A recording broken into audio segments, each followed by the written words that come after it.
on the Vince Ellison show. I'm getting got a few black preachers mad at me because I've been telling the world about how crooked they are. Yeah, and we're going to talk about why they're mad today on the Vince Ellison show.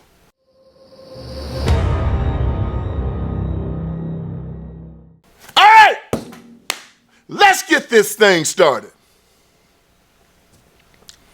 You know, I always told you to hit dog or holler. And that's a true statement. So I got myself a whole lot of black preachers. They mad at me, you know. They're mad because I'm telling the world about how crooked they are. Their shenanigans. They're lying. And the fact that they've been hooked up with the most evil institution in the history of the world for the past 200 and some years.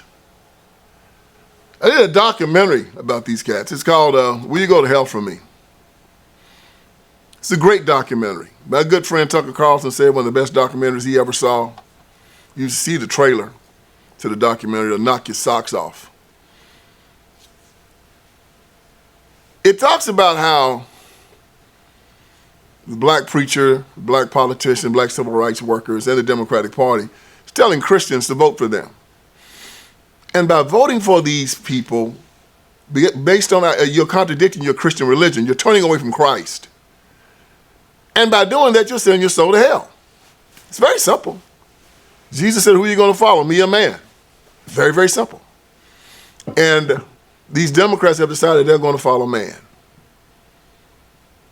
This is the party that wants to castrate little boys, call them little girls, give double mastectomies to little girls, call them little boys.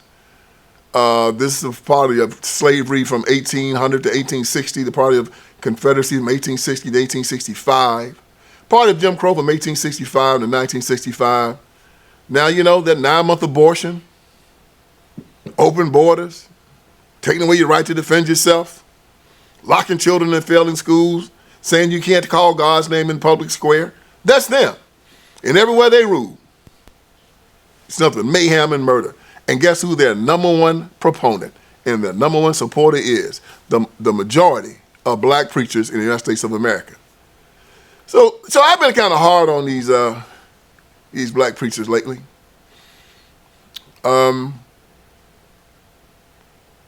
Being brought up in the black church myself, I've been around them most of my life. In my book, my best-selling book, The Iron Triangle. Yep, this is it right here. Book Authority gave this book, number 69, on the greatest biblical books ever written, of the top 100 biblical books ever written in the history of the world. Why? Because it pulled the lid off of the fact that the white conservative is not your problem. It's just like when Jesus rolled into Jerusalem and told his people, you think the Romans are your problem? No. Your problem are them jokers right over there. Sadducees, the Pharisees, and the Sanhedrin, those religious leaders. Those are your problem. A tree is known by the fruit it bears, and you're in bad shape, not because of the Romans. They just want you to pay your taxes. You're in bad shape because of them. So, you know, I pulled the lid off it. They got mad. One of them tried to say that the black preacher was not the product of the white slave master and the Democratic Party. He tried to pull out Richard Allen, the guy that started the AME Church, out as proof. And Richard Allen started the AME Church back in the 1700s. And this stupid joker, not Richard Allen, but the stupid preacher that said it doesn't understand that 90 to 95% of black people that got their religion came from the southern plantations of the South. Even the 1910 census said that 90% of black people lived down south in 1910. If you got your religion, 95% of black folks got their religion off of the southern plantation from the white slave master. That is a fact, and they're trying to hide it. Because they know that's exactly who they are right now. When the AME Church came down south, they had to acquiesce to the old plantation master, or they done ran him out too. Now look, again, in my book, Iron Triangle, let me read it to you again. What Gunnar Murdahl said. Well, first I'm telling you what my daddy said. My daddy said, Vince, my dad was in the church a long time. He had a gospel music station. We sung around. He told me, son, let me give you some advice. When I started getting involved in politics. He said, you trust yourself a bootlegger before you trust a black preacher. And I have found that out to be true. Now, my dad told me that before I read this book by Gunnar Myrdal, The American Dilemma, The Negro Problem. Gunnar Myrdal was a Nobel Prize economist. He was from Switzerland. He was hired by the Ford Foundation to come down and try to figure out what was going on with black people, why they was having such a hard time making it. And I'm going to tell you what Gunnar Myrdal said, and I'm going to read it to you again to show you that these stupid preachers don't know what they're talking about. Gunnar Myrdal said, and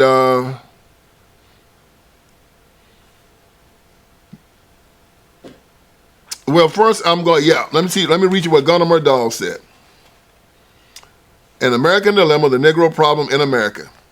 I misspoke. I said that the Ford Foundation sent him down. No, it was the Carnegie Foundation sent him down in 1938. Let me read it to you. It said, in 1938, the Carnegie Foundation for the Advancement of Teaching hired Swedish Nobel laureate economist Gunnar Myrdal to author a study on race relations in America. It concluded in the book, An American Dilemma, The Negro Problem in America. This book was cited in Brown versus Board of Education and laid groundwork for affirmative action and racial integration.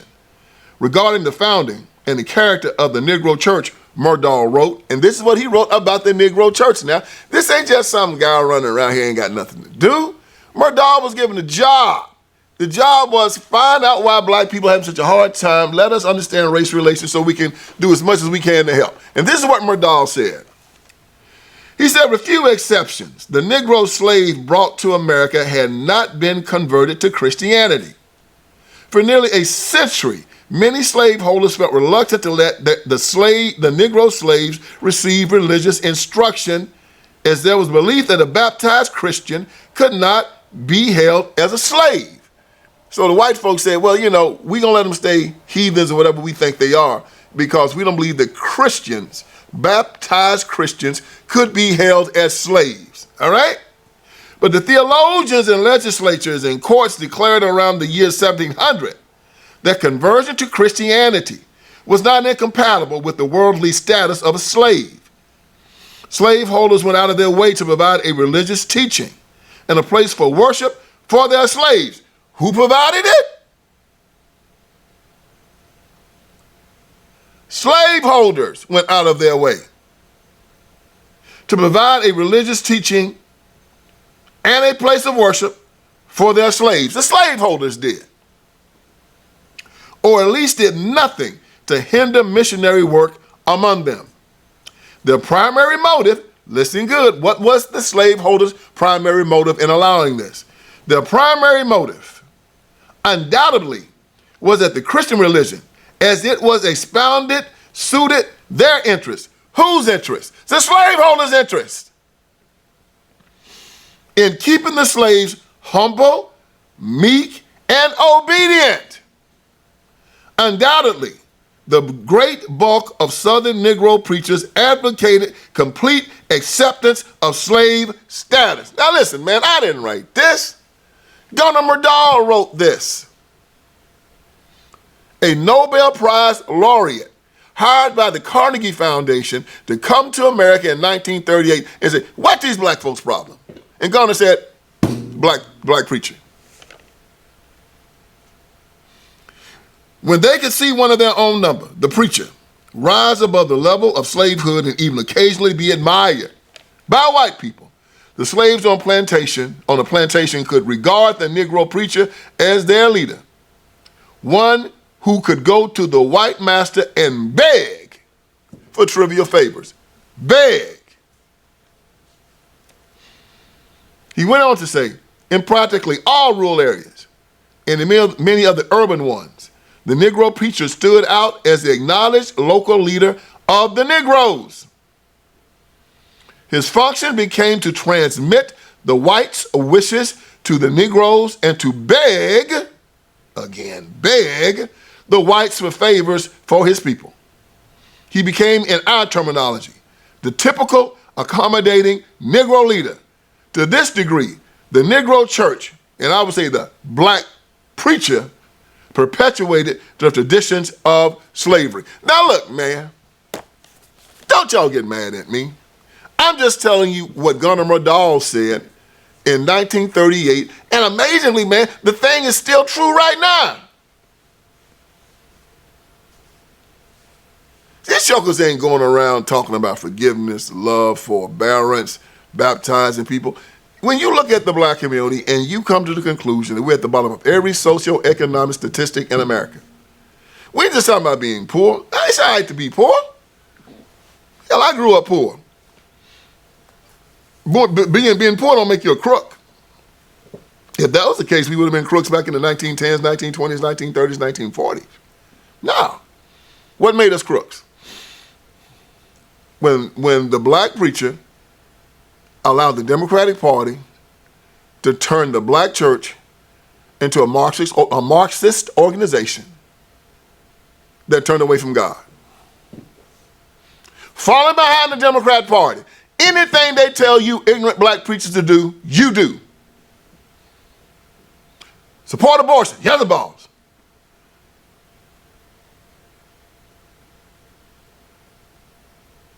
Support gay marriage, you're the boss. Support climate change, yeah, y'all can control the weather. You're the boss. Support allowing the rapes and the sex trafficking across that border without saying, yes, the boss.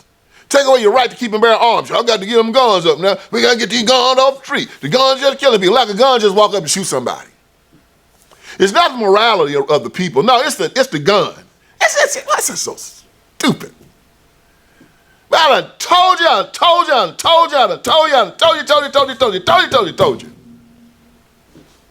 Your problem is that no good, sorry black preacher. And how do you recognize him? Let me give it to you. If that joker supports the Democratic Party in any way, Amos Brown, Al Sharpton, Jamal Bryant, any of them that's affiliated with them, that sucker's apostate. See how easy that is? He's apostate. Now, Gunnar Myrdal wasn't finished talking about this black preacher. This is what he had to say about the black preacher's morals. He said, in accordance with Baptist and Methodist tenets, he preaches puritanical morals, and yet is often far from exemplary in his own life and sometimes has connections with the underworld. Well, look at what Gunnar found out. These paradoxes exist. As Du Bois puts it, this is W.B. Du Bois talking about y'all too. He's talking about you Negroes. The Negro preacher is a leader, a politician, an orator, a boss, an intriguer, and an idealist. Yeah. Yeah, they've been making fun of y'all for a long time. Richard Pryor was real good at it. I mean, he played this black preacher in Car Wash. It's Reverend Ike type. You know, walked around, white suit on, ran around a limousine, had a bunch of women around him. You know, rich, taking people's money. And Gunnar Myrdal said, in accordance with Baptist and Methodist tenets, he preaches puritanical morals, and yet is often far from exemplary in his own life, and sometimes has connections with the underworld. Oh, yeah. Martin Luther King Jr. did freak-offs. Said it. Jakes was there, they say. I don't know. I wasn't there. I don't know. But I do know they say the King and his boys that started the Progressive Southern Baptist Convention. Them jokers crazy.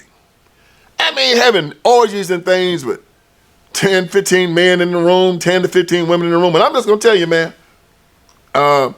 it might be your thing to be around naked men that are excited. But if I'm around a man, he get excited around me, I'm going to beat the living hell out of him. He won't be excited too long. I can give you that, player. But these guys in there crossing swords with men and, you know, involved in all this so nasty behavior, just crazy, freaky stuff, man. That's who these guys are. I mean, it's hardly a man. That's solid. One of them. That ain't some type of freaking pervert. And so when I come out and tell y'all about them, of course they get angry. Why? I'm messing with the gravy train, man. I mean, the only way they can keep this ball rolling is that they got to lie to y'all and keep y'all thinking, you know, that they are the best thing since sliced bread. Walk up there sweating and hollering. Most of them now won't even wear a suit in the pulpit. That shows you they ain't got no respect for God. Hell, at least out the king bad as he was, but at least wear a suit when he tried to preach. These jokers get up there now, tennis shoes, blue jeans, shirt untucked, trying to be cool. I like to try to be young. The standards of the church have fallen to such a degree that it's just. I remember when we used to sing, my mom and my sisters wouldn't come up before the crowd without a robe on. You know why? Because they did not want those men looking at their figures. Oh, now, boy, they don't care. The preachers allow these women to come into church and look like the Sunday morning disco fashion show. Show them what you got. Shake it, shake it, shake it. I guess they like seeing it. They're a bunch of perverts themselves. But Gunnar Modal said, he preaches puritanical morals, and yet is often far from the exemplary in his own life, and sometimes has connections with the underworld. You know, I watched on The Wire, and people wondering how these dope dealers get all this dope money laundered. And on The Wire, they send it through the church, black church. I wouldn't doubt it. It would be a very, very smart way of getting it done. Give the pastor a cut. He sends the money through his church, which is usually tax exempt. Gives it back to the drug dealer. It's clean. Huh. Wow, wow, wow, wow, wow. This is what Murdaugh continually said about the black preacher. He said, when Negroes vote, the vote. It was this in David Garrow's book, Bearing the Cross. He said that in chapter 9 of King's book, Where Do We Go From Here, he talks about Negro self-improvement. And the guy that was editing King's book was his communist handler by the name of Stanley Levinson. Yeah, he was editing King's book, got King's book deal, all of it. And he told King, you take out that chapter about Negro self-improvement and you replace it with a chapter that talks about the vote, the vote, the vote, the vote, the vote. Just the vote. Yeah, Stanley said, forget about Negro self-improvement, man. Hell, them Negroes self-improve. But I want them to vote. So this is what Murdaugh says about this. He said, when Negroes vote, preachers frequently take a stand and use their influence in their pulpit to swing Negro votes. Although the feeling is prevalent among Negroes as among whites that the clergyman should have nothing to do with politics, the Negro preacher's position as a community leader, as well as his desire to get money for his church and even himself, often leads him to have some sort of tie with a political machine or candidate. Whoa! Don't say it, Gunner. Don't say it. Don't say it. Ah, cut me deep. You trying to tell me that the black preachers sell his congregation and get money from the Democrat Party? Lord have mercy. It can't be true. It just can't be true.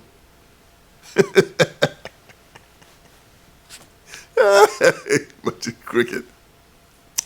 This dude was talking about this almost 100 years ago, y'all. So I'm telling you about I'm telling you about the history of these niggas. They no good, man. This is why, you see why 25 Iron Triangle did what it did? You see why I did what? See?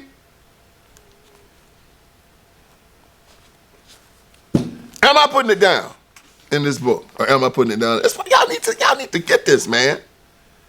It'll break it all down for you. Lord have mercy. The black preacher. Boy, I tell you what. All right, let me see what else is on here about the black preacher.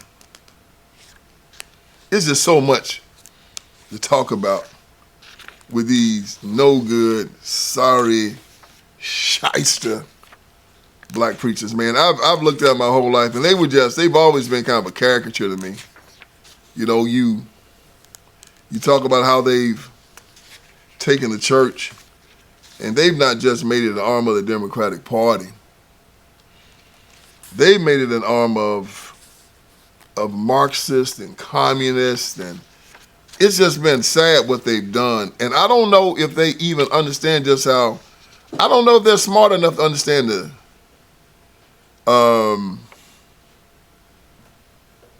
damage that they've done. They talk about social justice, and they talk about income inequality, and they talk about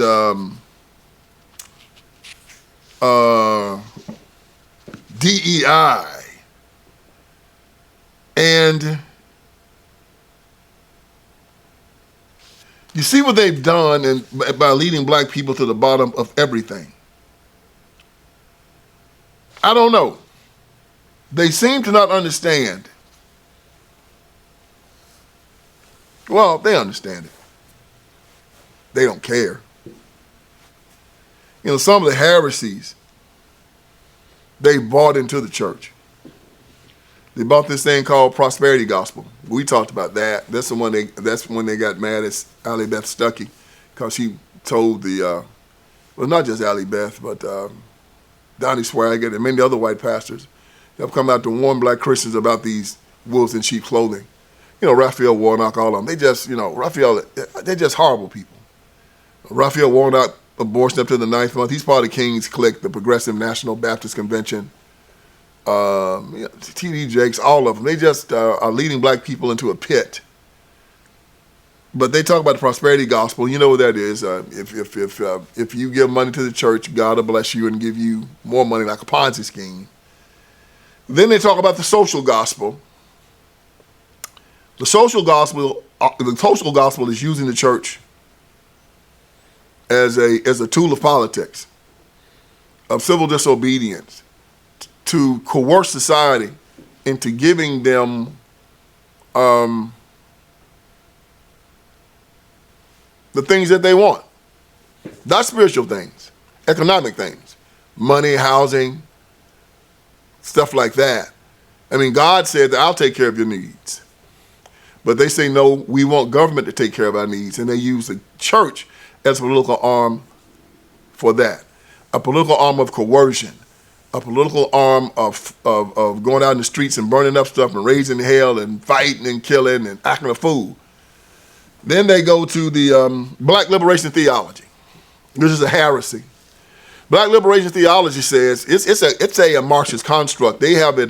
They have these liberation theologies all over the world. They have them in Latin America. They have them in Eastern Europe. But they basically come in, the Marxists do, and they go to these preachers who are corrupt and say, we want you to tell your pulpit that Jesus Christ would want them to jump on our side because Jesus was oppressed and they are oppressed, and we are here to help the oppressor. We'll help the oppressed against the oppressor. So black liberation theology was what they used in black America. And they got a bunch of ignorant black preachers and said, y'all take this to your congregations and say, we want you to come to us politically. And what's your reasoning? The reasoning is that black people are oppressed, white people are the oppressors. Jesus Christ would have identified with you because Jesus was oppressed, and he would have sided with you against your oppressor. That's black liberation theology, and that you have a right to demand that white America give you this, give you that, give you that, give you this. One big problem with black liberation theology, y'all, Jesus Christ was never oppressed. You can't oppress Jesus Christ. He's never, he controls the universe. You're going to oppress Jesus Christ. Are you crazy? So they bought in the heresy of black liberation theology. And now they have this cult of personality with MLK. It's just kind of weird, man. I mean, they'll have King days at the church, and they'll have this picture up in their churches. Churches that won't have a picture of Jesus Christ will have a picture of Martin Luther King Jr. It's a weird type of reverence they have for King, because all of them, except for getting shot, they kind of want to be King. You know, they want to be hoe chasers and drunks, and you get money to just do a 2-hour sermon, and the rest of the week they're riding around, you know, drinking and chasing women and spending the church's money on bull crap. But as far as visiting the sick, baptizing, teaching people about forgiveness and forbearance, no, you ain't gonna see too much of that from them. You look at the black community itself, and you can see from the condition that it's in that they are a bunch of losers. They don't do the job well. And then you have this whole thing of them bringing politics into the church. And this is horrible, especially the politics of the Democratic Party. Now, sometimes, you know, when politics oversteps its bounds, when politics comes into the church is supposed to say, get out of here. You know, we're not having that. And the church is right to push the politicians back when they start trying to tell their children that you were born in the wrong body.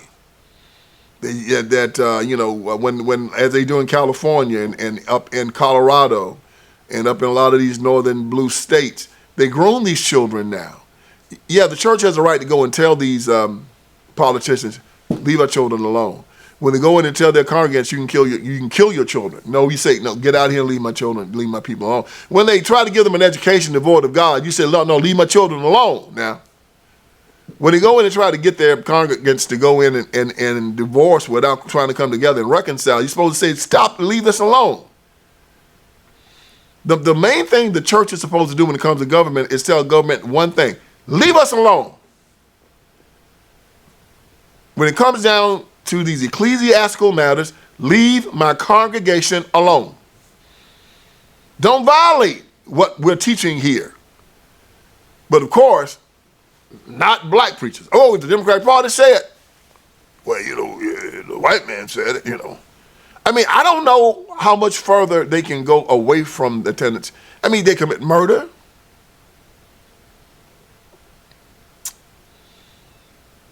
They've destroyed the concept of marriage. They've said murder's okay. They said men marrying men and women marrying women are okay. They don't care about using coercion and theft. I mean, they've gone off the rails, man. It's like they're not even a church anymore. They're just more of a crazy Marxist social club. And then you got these tenets that are just foundational in the church now, the black church mostly. Unforgiveness, envy. Oh man, unforgiveness. No justice, no peace. We're going to go out there and we're going to take what we want. We're going to burn the whole city down if you don't give it to us. No justice, no peace. Hell no. Last boy got targeted. Why? Because they don't want to do DEI. What the hell's that got to do with going to heaven? That ain't got nothing to do with going to heaven, but we just want to do it. What's that got to do with bringing people to Christ? Nothing, but, But the Democratic Party wants us to do it, so yeah, unforgiveness, envy. I want what you got. If you don't give it to me, dadgummit, I'm going to take it. Envy. Looking at what other folks got. What's that got to do with getting people to heaven? Getting them prepared to stand in the presence of Christ forever. Discipleship. What is that? Nothing? Oh, and then pride. See, the opposite of pride is humility. Do you see these jokers being humble?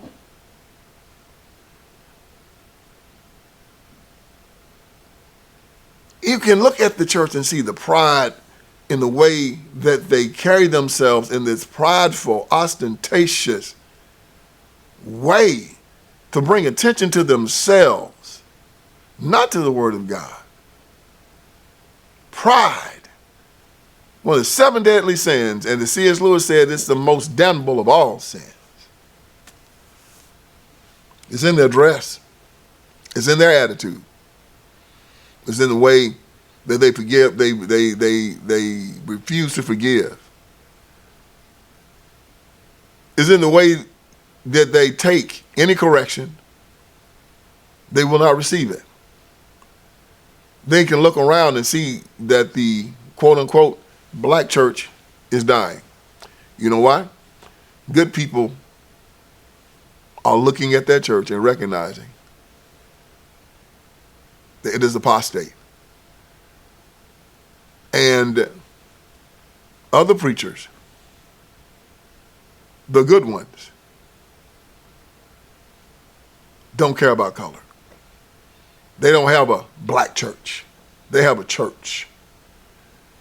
The reason for the black church existing for the first 200 years of this country doesn't even any longer exist. Yeah, there was a need for it at one time because the white church, especially down south, was very racist and wouldn't allow black people to join it. No, that's not the issue now. So if the issue no longer exists, if congregations can be integrated, what is the reason? Especially when you have a quote-unquote black church that has turned against God. Not all of them, the vast majority of them. You still got some good ones out there now. You still got some good ones. But the vast majority of them are apostate. So they can get mad at me all they want to for calling them out. You know why? The angrier they get, the more I'm going to say it. Because I know I'm getting to them. Hit dog or holler. So to all of these no members having, no subscriber having, sellout, ignorant Democrat black preachers, your time is limited. The church over on your side is dying. I remember in San Francisco, Amos Brown's church had 4,000 people, now it's got 800, and it's dying. A lot of these black churches in D.C. and whatnot, they're dying because nobody's following this lie. Nobody except for the drabs and the dregs are following this crap any longer. The intelligent, wholesome Christians are leaving this.